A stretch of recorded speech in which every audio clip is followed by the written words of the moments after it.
আসসালামু আলাইকুম। Recipe by beauty চ্যানেলে আপনাদেরকে স্বাগত জানাই। আজ আপনাদের সঙ্গে শেয়ার করব ফুলকপির একটা খুবই সুন্দর সহজ রেসিপি। একঘেয়েমি ফুলকপির রেসিপি ছেড়ে এই রেসিপিটা রান্না করে খেয়ে দেখুন। গরম ভাত, রুটি, পরোটা সবকিছুর সঙ্গে কিন্তু দারুণ লাগে। এই রেসিপিটা রান্না করতে খুব বেশি মশলার প্রয়োজন হয় না, কিন্তু খেতে ভীষণই ভালো হয়। তো অবশ্যই স্কিপ না করে পুরো রেসিপি দেখে নেবেন। তো চলুন কথা না বাড়িয়ে রেসিপি শুরু করি। এখানে দেখুন ফুলকপি কেটে নিয়েছি। তো এখানে আমি একটা ছোট সাইজের ফুলকপি এইভাবে ছোট ছোট করে কেটে নিয়েছি। ফুলকপিগুলো কিন্তু একেবারে ছোট করে কেটে নিতে হবে, খুব বেশি বড় করে কাটা যাবে না। এইভাবে আপনারা কেটে নেবেন। আর এখানে দেখুন নিয়েছি মটরশুঁটি। এখানে আমি ছোট বাটির 1 বাটি পরিমাণে মটরশুঁটি নিয়েছি। আর এখানে আমি দুটো আলু কেটে নিয়েছি। দেখুন আলুগুলো একেবারে ছোট ছোট করে কেটে নিয়েছি।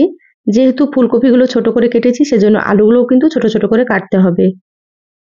আর এখানে দেখুন দুটো নিয়েছি টমেটো। তো টমেটোগুলো এইভাবে কেটে নিয়েছি। আর এখানে 4-5টা মতো নিয়েছি কাঁচামরিচ।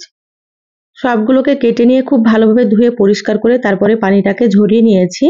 তো এখানে আমি পরিমাণ মতো নিয়েছি, আপনারা কিন্তু আপনাদের পরিমাণ মতো নিয়ে নেবেন। এবার এগুলোকে সাইডে রেখে দিলাম। গ্যাস অন করে কড়াই দিয়ে দিলাম। এবার কড়াই আমি দিয়ে দিচ্ছি ফুলকপিগুলো। সম্পূর্ণ ফুলকপিগুলো দিয়ে দিলাম। এবার আমি দিয়ে দিচ্ছি আলু। আর এখানে দিয়ে দিচ্ছি 1/2 চা চামচ লবণ। এবার খুব ভালোভাবে একটু নেড়েচেড়ে লবণটা মিশিয়ে নিচ্ছি।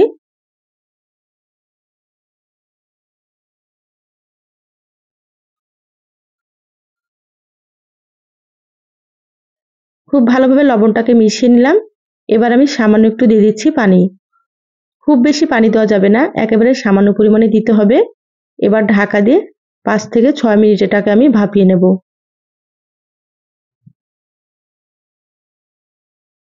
6 মিনিট হয়ে গিয়েছে, ঢাকাটা খুলে নিচ্ছি। ফুলকপি আর আলুগুলো সুন্দর মতো ভাপানো হয়ে গিয়েছে। এবার আমি খুব ভালোভাবে একটু নেড়েচেড়ে নিচ্ছি।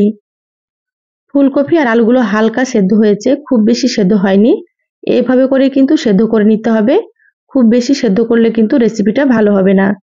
এবার আমি প্লেটে তুলে নিচ্ছি।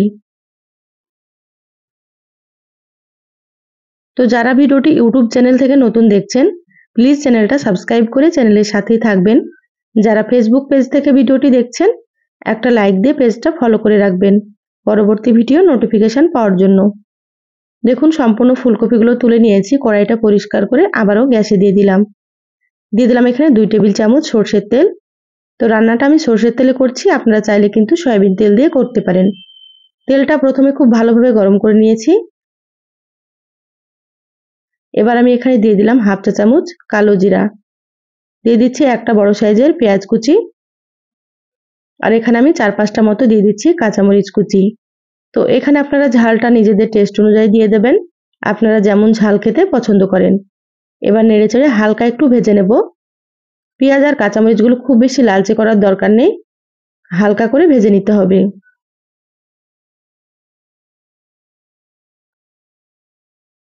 দেখুন ভাজা হয়ে গিয়েছে, এইভাবে ভেজে নিতে হবে। এবার দিয়ে দিচ্ছি স্বাদ মতো লবণ। যেহেতু প্রথমে ভাপানোর সময় লবণ দিয়েছিলাম, সেজন্য এখানে অল্প করে দিয়ে দিলাম। আপনারা কিন্তু সেইভাবে দিয়ে দেবেন। 1/2 চা চামচ দিয়ে দিলাম হলুদ গুঁড়ো। দিয়ে দিচ্ছি 1/2 চা চামচ মতো জিরা গুঁড়ো। আর এখানে অল্প একটু দিয়ে দিচ্ছি মরিচের গুঁড়ো। যেহেতু কাঁচামরিচ দিয়েছি, সেজন্য অল্প করে দিয়ে দিলাম। আপনারা যেমন ঝাল খাবেন সেভাবে মরিচ গুঁড়ো দিয়ে দেবেন। মশলাগুলো নেড়েচেড়ে খুব ভালোভাবে একটু মিশিয়ে নিয়েছি। এ পর্যায়ে গ্যাসের আঁচটা লোতে রেখেছি। এবার আমি এখানে দিয়ে দিচ্ছি মটরশুঁটি। মশলার সাথে খুব ভালোভাবে একটু মিশিয়ে নেব। মটরশুঁটি বা কড়াইশুঁটি দিলে এই রেসিপিটা কিন্তু খেতে খুবই ভালো হয়। দেখুন 1 মিনিট মতো খুব ভালোভাবে একটু কষিয়ে নিয়েছি। এভাবে তেলের মধ্যে আপনারা একটু কষিয়ে নেবেন। এবার আমি এখানে দিয়ে দিচ্ছি ভাপানো ফুলকপি আর আলুগুলো। খুব ভালোভাবে নেড়েচেড়ে মিশিয়ে নেব মশলার সাথে। তো আমার চ্যানেলে আরো অনেক রেসিপি আছে, চাইলে আপনারা কিন্তু রেসিপিগুলো দেখে নিতে পারেন। আমি সবসময় সহজ রেসিপিগুলো দেখানোর চেষ্টা করি। খেতে খুবই ভালো হয়। তা আপনারাও রান্না করে খেয়ে কমেন্ট করে জানাবেন আপনাদেরকে কেমন লেগেছে। দেখুন মশলার সাথে খুব ভালোভাবে নেড়েচেড়ে মিশিয়ে নিলাম। এই পর্যায়ে গ্যাসের আঁচটা মিডিয়ামে রেখেছি। আর এভাবে একটু নেড়েচেড়ে ভেজে নেব। এবার আমি এখানে দিয়ে দিচ্ছি টমেটো কুচিগুলো। নেড়ে চেড়ে টমেটোগুলো খুব ভালোভাবে ফুলকপির সঙ্গে মিশিয়ে নেব। আপনারা দেখতেই পেলেন আমি একেবারে অল্প অল্প একটু মশলা দিয়ে দিলাম, খুব বেশি কিন্তু এখানে মশলা ব্যবহার করিনি, তাতে করেও কিন্তু রেসিপিটা খেতে দারুণ হয়। তো যারা কম মশলায় রেসিপি খেতে পছন্দ করেন এভাবে রান্না করে খেয়ে দেখতে পারেন, আশা করছি ভালো লাগবে। এবার ঢাকা দিয়ে দিচ্ছি 5 মিনিটের জন্য। 5 মিনিট পর ঢাকাটা খুলে নিলাম, আবারও খুব ভালোভাবে একটু নেড়েচেড়ে নেব।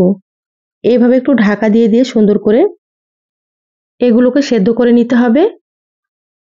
আর পানি দিলে কিন্তু খুব বেশি সেদ্ধ হয়ে যাবে, খেতে ভালো লাগবে না। তো এইভাবে করে পানি ছাড়াই ঢাকা দিয়ে সেদ্ধ করে নিতে হবে। তা আবারও দেখুন আমি ঢাকা দিয়ে দিচ্ছি 5 মিনিটের জন্য। এইভাবে মাঝে মাঝে ঢাকা খুলে কিন্তু নেড়েচেড়ে নিতে হবে, না হলে কড়াই লেগে যেতে পারে। আর গ্যাসের আঁচটা মিডিয়ামে রেখে রান্নাটা করে নিতে হবে। দেখুন আবারও আমি ঢাকা খুলে নিলাম, আর এগুলো সুন্দর মতো সেদ্ধ হয়ে গিয়েছে। আর রান্নার কালারটাও কিন্তু খুবই সুন্দর চলে এসেছে। দেখুন ফুলকপি আর আলু আর টমেটোগুলোও কিন্তু সুন্দর সেদ্ধ হয়ে গিয়েছে। এবার গ্যাসের আঁচ বাড়িয়ে একটু ভাজা ভাজা করে নেব। এইভাবে 2 মিনিট মতো সুন্দর করে একটু ভেজে নিয়েছি। এবার আমি এখানে দিয়ে দিচ্ছি সামান্য একটু ভাজা জিরা গুঁড়ো। ভাজা জিরা গুঁড়ো দিলে কিন্তু সুন্দর ফ্লেভার হয় আর খেতেও বেশ ভালো লাগে। আর এখানে দিয়ে দিলাম কিছুটা পরিমাণে ধনিয়া পাতা কুচি। এবার সবগুলোকে একসাথে খুব ভালোভাবে নেড়েচেড়ে মিশিয়ে নেব।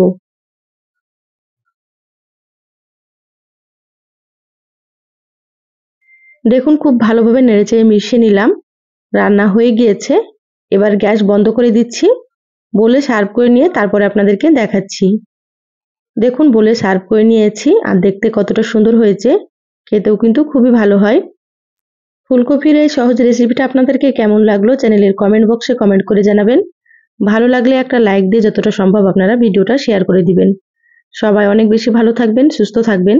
দেখা হবে আবারও কোনো নতুন রেসিপিতে। ধন্যবাদ সবাইকে। আল্লাহ হাফেজ।